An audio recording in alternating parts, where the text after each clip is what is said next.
घर के अंदर हो चुकी है एक बड़ी वाली लड़ाई, जिसका प्रोमो जो है कल रात आप लोगों ने एपिसोड के बाद ही देख लिया था।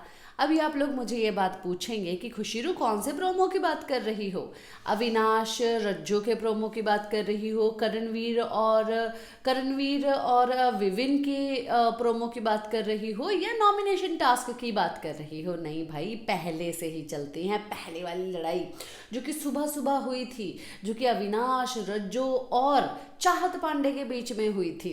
तो ये लड़ाई जो है 24 आवर में अभी अभी दिखाई गई है, और मैं सीधा उठ के जो है आप लोगों के पास आ गई। मैंने बोला चलो यार, क्यों ना अब सोते हुए भी उसके बारे में गॉसिप की, अब उठ के भी जो है उसी के बारे में गॉसिप करें। ये लड़ाई कहाँ से शुरू हुई, चलिए मैं आप लोगों को बताती हूँ। पर मेरे को ये लड़ाई देखने के बाद जो है ये सब ऐसा तो पता चल ही गया है कि भाई जिस तरीके से मैंने प्रोमो देखने के बाद जजमेंट लगाई थी इन तीनों के ऊपर, वो जजमेंट जो है मेरी एकदम राइट थी।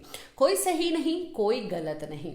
अब ये जो मतलब कि अविनाश को आप लोगों ने कल देखा होगा कि अविनाश को वो बार बार बोल रही थी, एपिसोड में आप लोगों ने देखा होगा कि अविनाश मेरे को देख के सोना है, तुम बर्तन धो दो, तुम ये कर दो, तुम काम कर दो, मतलब कि टेबल वेबल साफ करने के लिए। फिर बोला हाँ मैं कर दूंगा जब मैं करना होगा। तो वहां पर क्या बोला था चाहत ने कि भाई तुमको नहीं करना मत करो, अब तुम करो ही मत, मैं बिग बॉस को बोल दूंगी। बिग बॉस को भाई तुम बोलोगी तो बिग बॉस तुम्हारे पप्पा बन के यहाँ पर आएंगे नहीं कि हाँ जी तुम क्यों नहीं कर रहे हो। बिग बॉस ने तुम्हें एक काम दिया है, वो तुम्हें काम करवाना है, वो ही गेम है, और तुम बार बार धमकियाँ देती हो बिग बॉस के नाम की।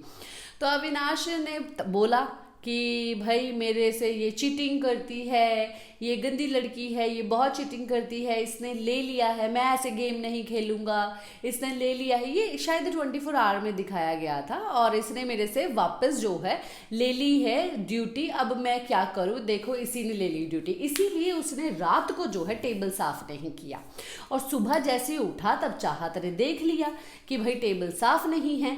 तो चाहत को वो बोलने लगे कि भाई मैं क्यों करूंगा टेबल साफ, क्यों करूंगा, जबकि तूने मेरे को बोला था कि कर ही मत, तो मैं नहीं किया, मैं आराम से सो गया हूँ।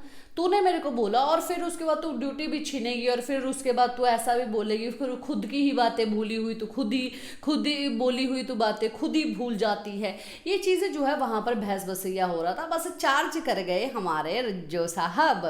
रज्जो साहब आ गए बीच में, एक लड़की को ऐसे रुलाना तो यहाँ पर नहीं चलेगा वगैरह वगैरह बातें, और फिर पूरी दोबारा से मतलब टोन ऊपर करके बात करना, चार्ज करना, उसको ब्लॉक करना। तो ये सब चीज़ें जो है वहाँ पर हो गई, क्योंकि अविनाश ने बोला कि तू कौन है वे, मेरी उससे बात हो रही है, तू भी बीच में कूद रहा है। और तो और रज्जो जो है ये सब होने के बाद जो है अपने माथे को ऐसा ऐसा करते हुए भी घूम रहा है, और यही बात बोल रहा है बाहर खड़े हुए कि भाई एक लड़की के ऊपर 4 लोग चढ़े जा रहे हैं, अगर ऐसी चीज बाहर हुई होती ना तो एक एक को मुक्का मार के गिरा देता। ये बात जो है वो बोली है रज्जो ने। अब भाई बाहर होता तो एक एक को मुक्का मार के गिरा देता है, चलो ये बात तो सही है कि हाँ शायद तुम ऐसे ही काम करते हो और ऐसा ही करते हो। पर यहाँ पर क्या रज्जो को ये पूछूं या रज्जो के फैंस को पूछूं कि चाहत से प्यार हो चुका है रज्जो को?